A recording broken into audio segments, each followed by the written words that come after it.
If you want to change the world, start off by making your bed.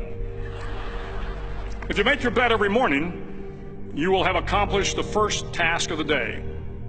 It will give you a small sense of pride, and it will encourage you to do another task, and another, and another. And by the end of the day, that one task completed will have turned into many tasks completed.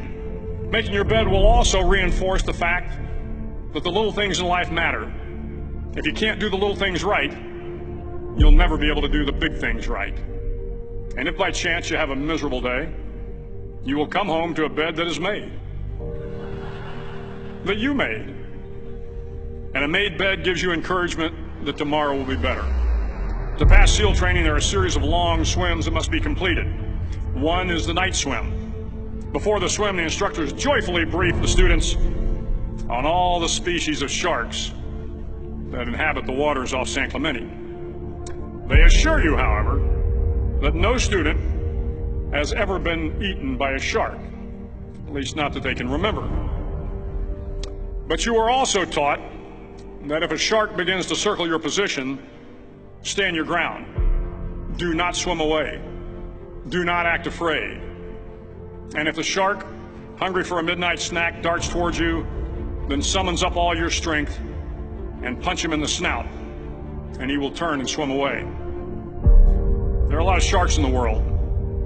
If you hope to complete the swim, you will have to deal with them. So if you want to change the world, don't back down from the sharks.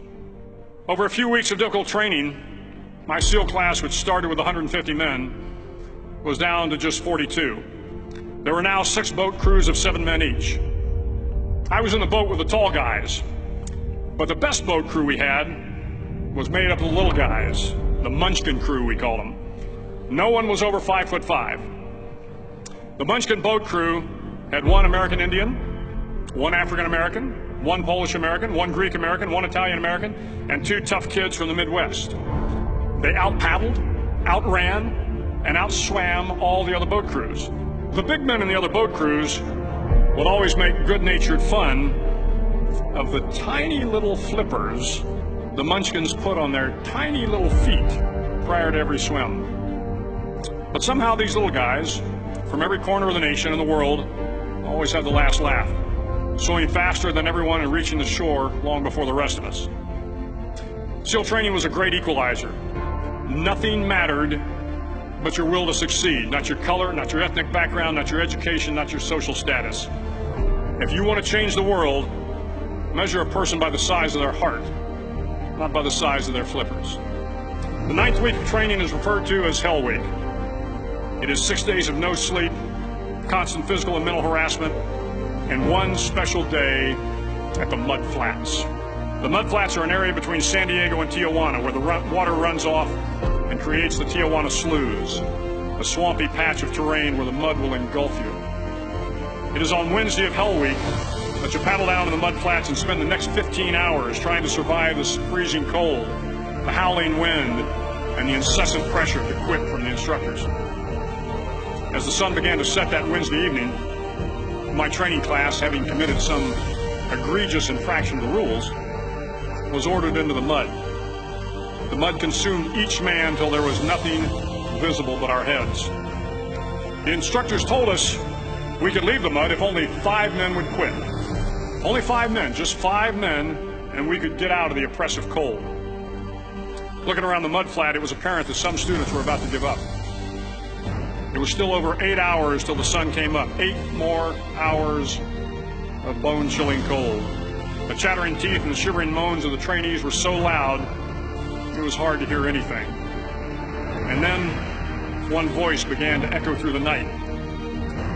One voice raised in song. The song was terribly out of tune, but sung with great enthusiasm. One voice became 2, and 2 became 3, and before long, everyone in the class was singing. The instructors threatened us with more time in the mud if we kept up the singing, but the singing persisted, and somehow the mud seemed a little warmer, and the wind a little tamer, and the dawn not so far away. If I have learned anything in my time traveling the world, it is the power of hope, the power of one person, a Washington, a Lincoln, King, Mandela, and even a young girl from Pakistan, Malala. One person can change the world by giving people hope. So if you want to change the world, start each day with a task completed. Find someone to help you through life. Respect everyone. Know that life is not fair and that you will fail often. But if you take some risks, step up when the times are the toughest, face down the bullies, lift up the downtrodden, and never, ever give up. If you do these things, the next generation and the generations that follow will live in a world far better than the one we have today. And what started here will indeed have changed the world for the better.